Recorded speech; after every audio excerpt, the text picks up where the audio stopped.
वीरपुर गांव में किशन एक सीधा सादा लड़का था जो अकेला रहता था। एक दिन वो जंगल की तरफ जा रहा था, तभी उसे एक कराहती सी आवाज सुनाई दी।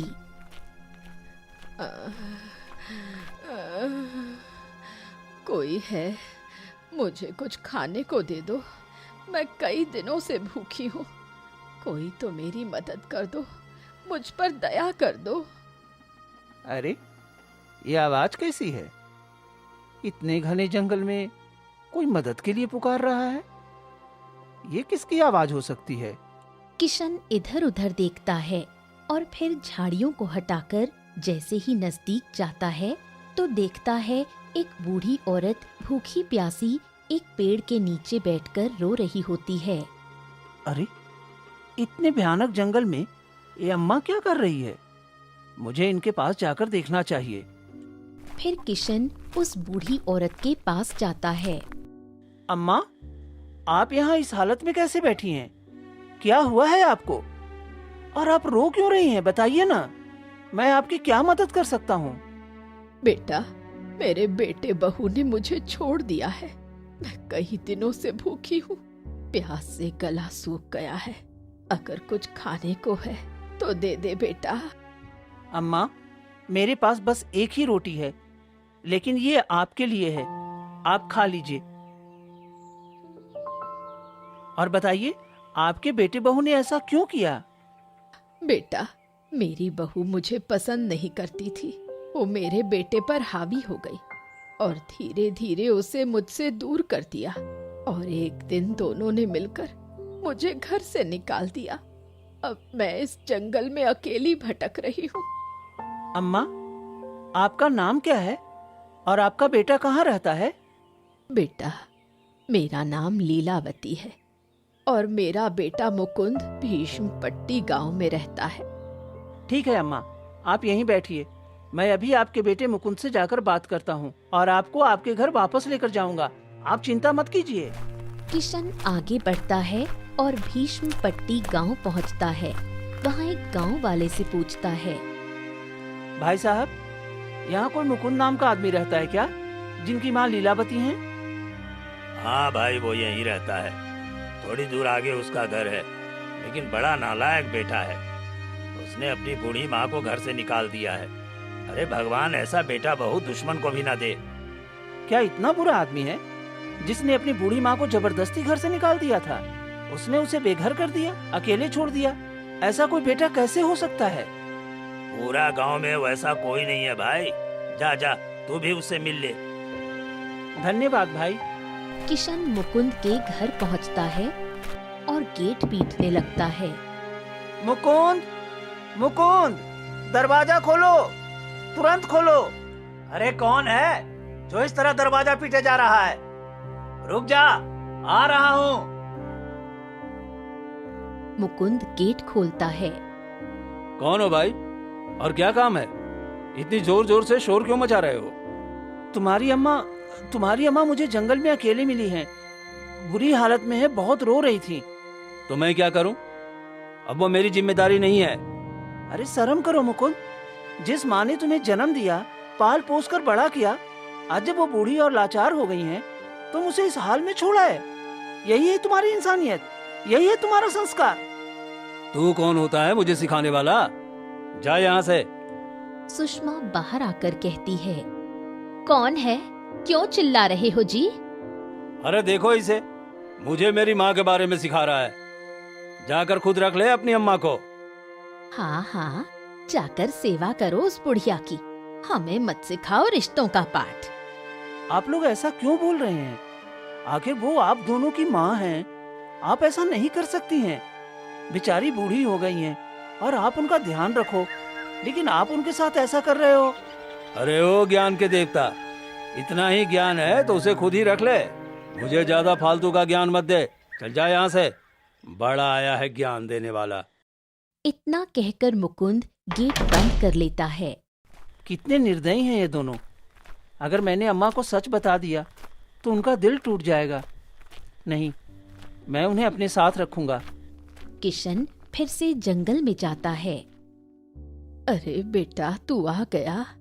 मैं कब से तेरा इंतजार कर रही थी। क्या कहा मेरे बेटे बहू ने?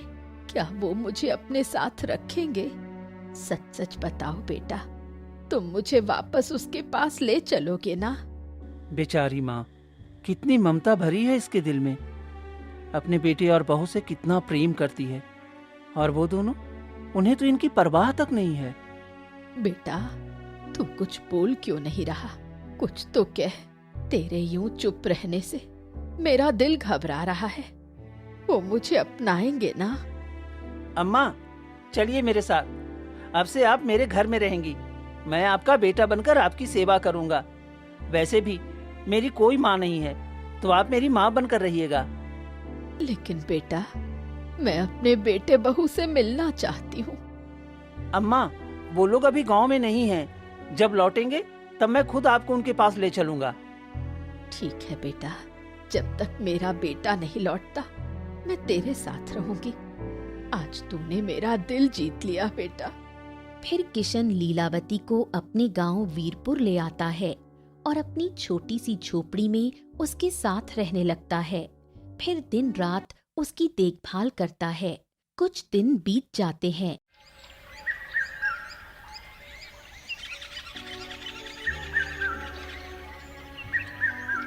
दूसरी ओर सुषमा को पूरे शरीर में घाव हो जाते हैं। सुनिए, कब तक ऐसा चलेगा? मेरा शरीर अब जवाब दे रहा है। हर रोज बुखार चढ़ता है, सिर दर्द होता है, बदन जैसे टूटने लगता है। मैं अब पानी भरने लायक भी नहीं रही। आप कुछ करिए ना, कुछ तो कीजिए। कहो मैं क्या करूं सुषमा, तुम इतने दिनों से बीमार हो। मैं चाह कर भी कुछ नहीं कर पा रहा हूँ। कुछ समझ में नहीं आ रहा है। बोलो ना, मैं क्या करूं तुम्हारे लिए? तो फिर कम से कम जाकर अम्मा को ले आओ। अगर वो कुछ दिन यहाँ रहेंगी तो मेरा मन भी ठीक रहेगा और शायद तबीयत भी। आप जानते हो ना, माँ खाना बना देगी और घर का सारा काम भी कर देगी, तो मुझे थोड़ी मदद मिल जाएगी। ठीक है, लेकिन मुझे तो ये भी नहीं पता कि वो है कहाँ। जब से घर से निकली है कोई खबर ही नहीं है। कौन जाने कहाँ भटक रही होगी। वो हमारे गांव के ही आसपास होंगी। ढूंढो तो मिल ही जाएंगी। भगवान ने चाहा तो मिलेंगी जरूर। अच्छा ठीक है, जाकर देखता हूँ। इतना कहकर मुकुंद निकल जाता है और सब जगह तलाश करता है।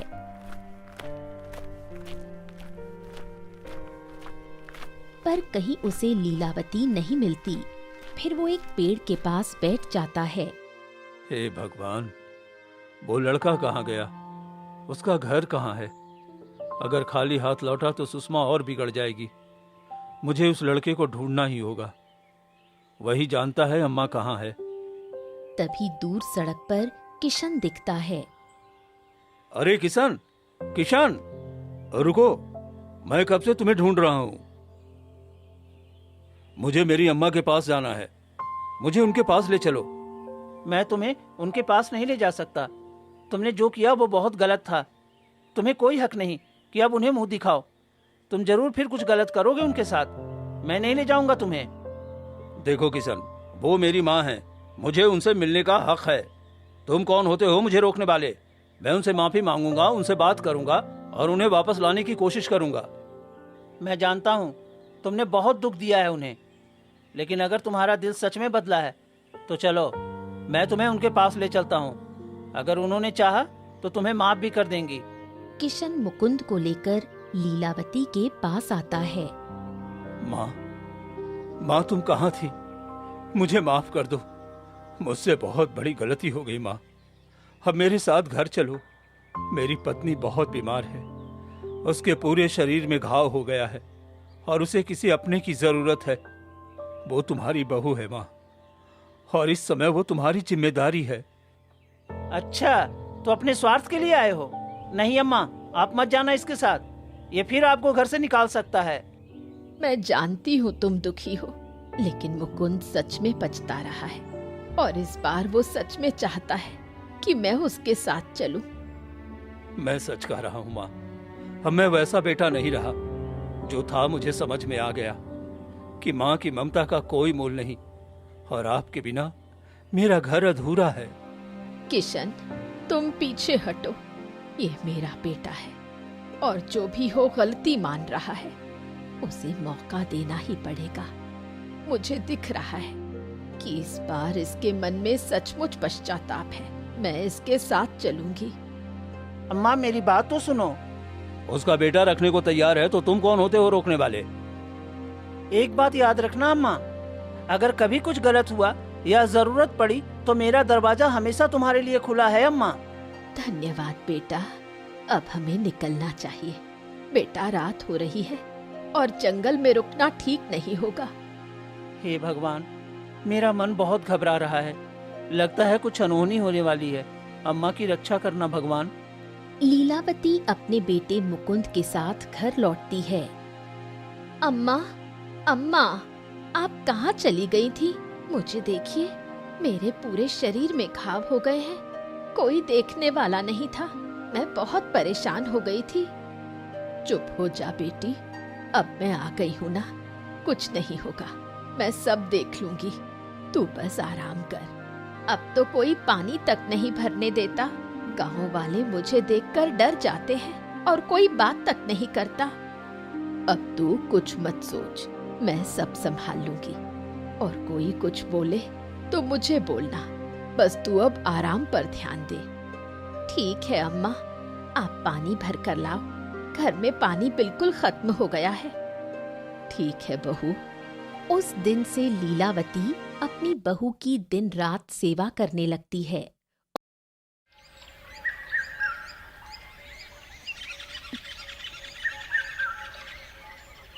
और कुछ ही दिन में सुषमा पूरी तरह से ठीक हो जाती है। तभी, सुनो जी, अब मैं पूरी तरह ठीक हो गई हूँ, तो अब आप अपनी अम्मा को वापस छोड़ाइए उस लड़के के यहाँ। लेकिन सुषमा, अम्मा जाने को तैयार नहीं है। तो क्या करें? क्या सारी उम्र उन्हें पालते रहेंगे? अरे कौन बैठकर खिलाएगा उन्हें? हमारे पास इतना पैसा नहीं है कि बुढ़िया को पाले। वैसे भी हमारा एक बच्चा है। बच्चे को खिलाएंगे कि अम्मा को खिलाएंगे? अगर इस बुढ़िया को रख लिया तो मेरा बच्चा भूखा रह जाएगा। मैं अपने बच्चे का निवाला किसी को नहीं देने वाली। अच्छा ठीक है, चलो बात करते हैं उनसे। दोनों लीलावती के पास आते हैं। माँ, अब बहुत दिन हो गए हैं, तुम यहाँ रह ली। अब चलो, तुम्हें उस लड़के के पास छोड़ आते हैं। वो तुम्हें याद कर रहा था। नहीं बेटा, मैं नहीं जाऊंगी। मैं तुम्हारे साथ ही रहूंगी। जब उसका मन होगा तब वो मुझसे मिलने आ जाएगा। अम्मा चली जाओ वहाँ, हमारे पास बहुत खर्चे हैं। मुन्ने की दवा, दूध और घर के बाकी सामान के लिए पैसा नहीं बचता। नहीं बहू, मैं नहीं जाऊंगी। तुम कहो तो मैं झाड़ू पोछा भी कर दूंगी, पर मैं नहीं जाऊंगी। सुषमा जबरन लीलावती को खींचकर बाहर निकालती है। नहीं बेटा, मत धकेलो मुझे। मैं कहीं नहीं जाऊंगी। मुझे मत भगाओ। सुषमा उसे जोर से धक्का देती है और लीलावती का सिर पत्थर से टकरा जाता है। अरे ये तूने क्या कर दिया सुषमा? माँ, माँ, उठो माँ, क्या हुआ माँ? बोलो ना माँ। लीलावती अब कुछ नहीं बोलती, वो मर चुकी थी। हे भगवान, ये क्या हो गया? अब मैं क्या करूं? अगर किसी को पता चल गया तो हमें फांसी हो जाएगी। जी कुछ कीजिए ना। हम क्या करें अब? हाँ, तुम ठीक कह रही हो। हमें जल्दी कुछ करना होगा। हमें किसी को पता नहीं चलने देना होगा, नहीं तो अगर किसी को पता चल गया ना तो वो हम दोनों को जिंदा नहीं छोड़ेंगे। जल्दी से पहले अम्मा को घर में डालो। अच्छा ठीक है, अभी अम्मा को घर में छिपा देते हैं, फिर रात को जंगल में दफना देंगे। रात होती है और दोनों लीलावती की लाश को जंगल ले जाकर दफना देते हैं। चलो, अब किसी को कानो कान भनक भी नहीं लगेगी कि हमने जंगल में अम्मा को दफना दिया है। जल्दी चलो जी, कोई हमें देख लेगा तो सब पता चल जाएगा।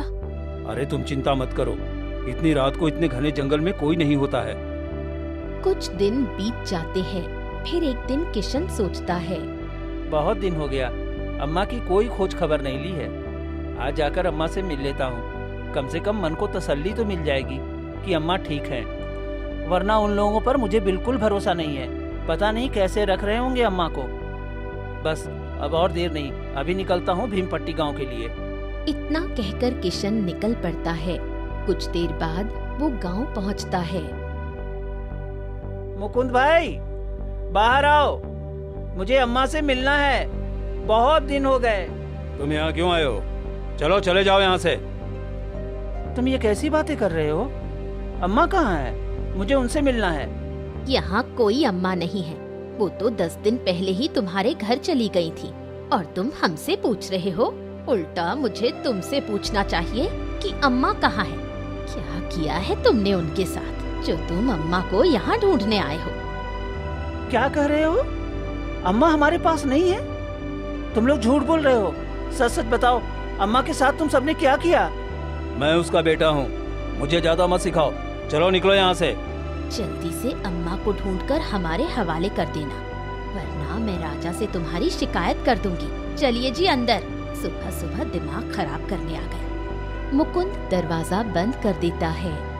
ये लोग कुछ छुपा रहे हैं, अम्मा के साथ जरूर कुछ बुरा किया है, वरना ऐसा व्यवहार क्यों करते? अम्मा जहाँ कहीं भी हो, भगवान कृपया उनकी रक्षा करना। अरे तुम तो वही हो ना, उस दिन जो इस गांव में आए थे? फिर से आए हो, बताओ क्या बात है? भाई साहब, आपसे एक बात पूछनी थी। क्या आपने लीलावती अम्मा को हाल में देखा है? कब से वो दिखाई नहीं दी हैं? अरे फिर वही सवाल कर रहे हो तुम?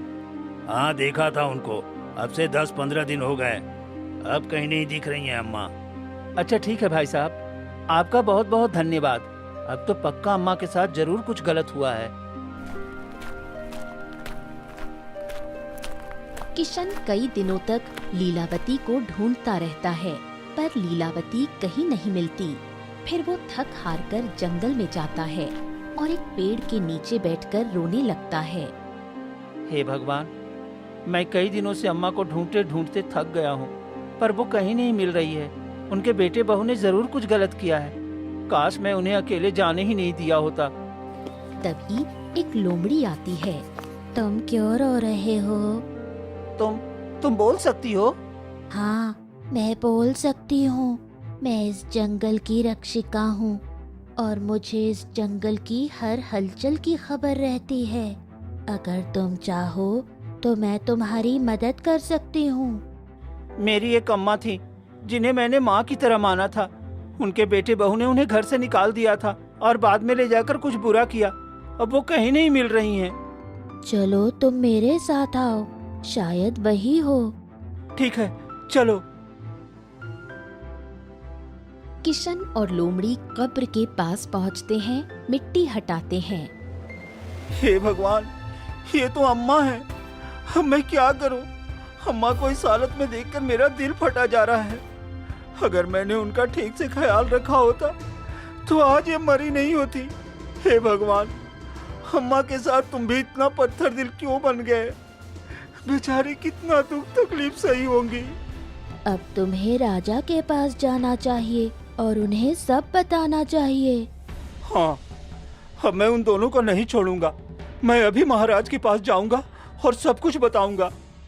फिर किशन महल पहुंचता है। कहो क्या तकलीफ है? महाराज, मैं किशन हूँ, गांव में रहने वाला एक आम आदमी।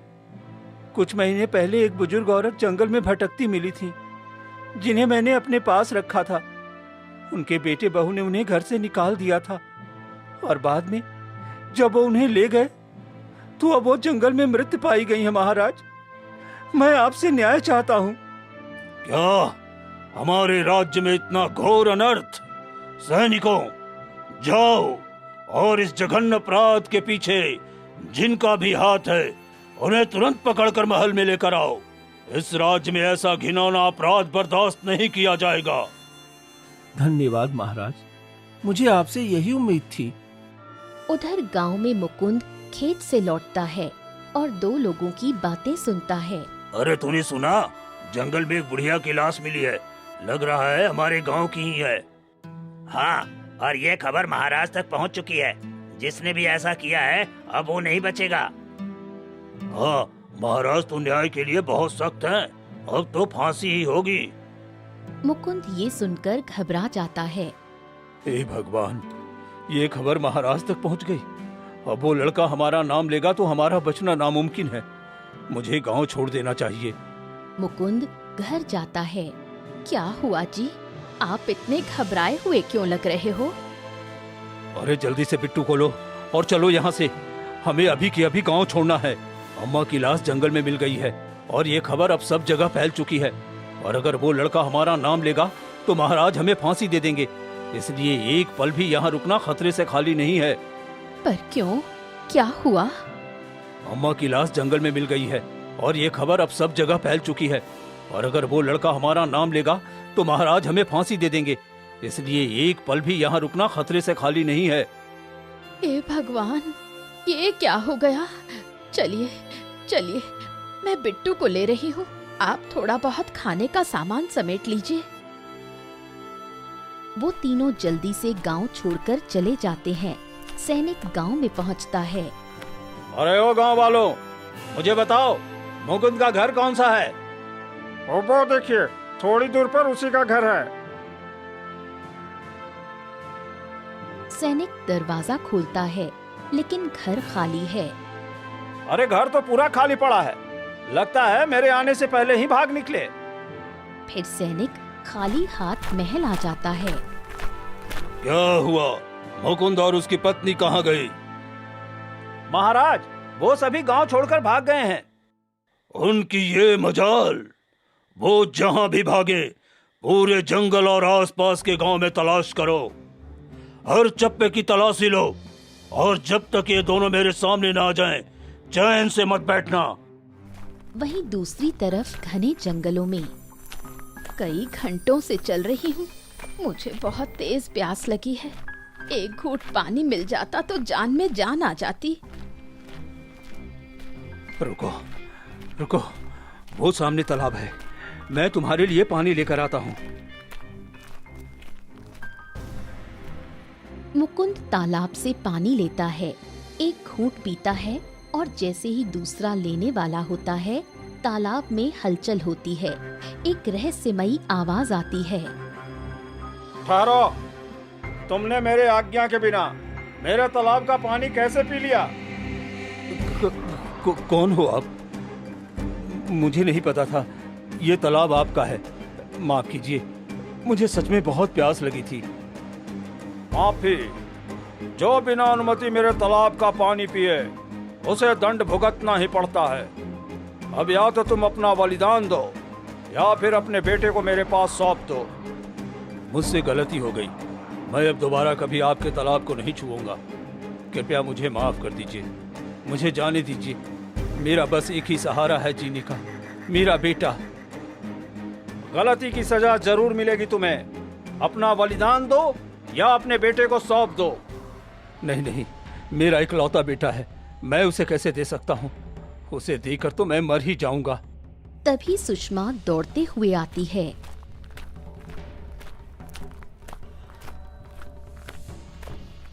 क्या हुआ जी? आप इतने परेशान क्यों हैं? मैं कब से पानी के लिए तड़प रही थी। और ये आप क्या कर रहे हैं? तालाब हमारा बेटा मांग रहा है, ये कैसे हो सकता है?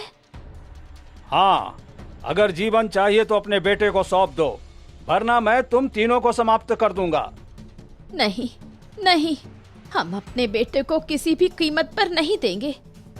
वो ही हमारा सहारा है, वो ही हमारा जीवन है। मैं उसके बिना एक पल भी जीवित नहीं रह सकती हूँ। कृपया मुझे जाने दो। तालाब में लहरें उठती हैं और एक भयावह निषाद बाहर आता है। तुम दोनों ने विनम्रता से बात नहीं मानी। अब भुगतो परिणाम। निषाद बच्चे को पकड़ता है और तालाब में खींच लेता है। नहीं नहीं, मेरा बेटा कहाँ चला गया? हे भगवान, आपने मुझसे मेरा सब कुछ छीन लिया। मेरा बच्चा, आप कुछ कीजिए, मेरे बेटे को वापस लाओ। मैं उसके बिना नहीं जी सकती। ये सब हमारे पापों का फल है। हमने माँ के साथ इतना गलत किया और आज भगवान ने हमारा सबसे कीमती रिश्ता हमसे छीन लिया। तभी पीछे से किशन आता है। मुकुल वसुधा, तुम दोनों यहाँ छिप कर बैठे हो। महाराज तुम्हें हर जगह ढूंढ रहे हैं। जो अपराध तुम दोनों ने अपनी माँ के साथ किया है ना, उसकी सजा तुम्हें भुगतनी होगी। चलो, अब महल चलो। सैनिक मुकुल और सुषमा को पकड़ते हैं और महल ले आते हैं। महाराज, ये रहा मुकुंद और उसकी पत्नी। इन दोनों ने ही लीलावती अम्मा को जान से मार डाला है।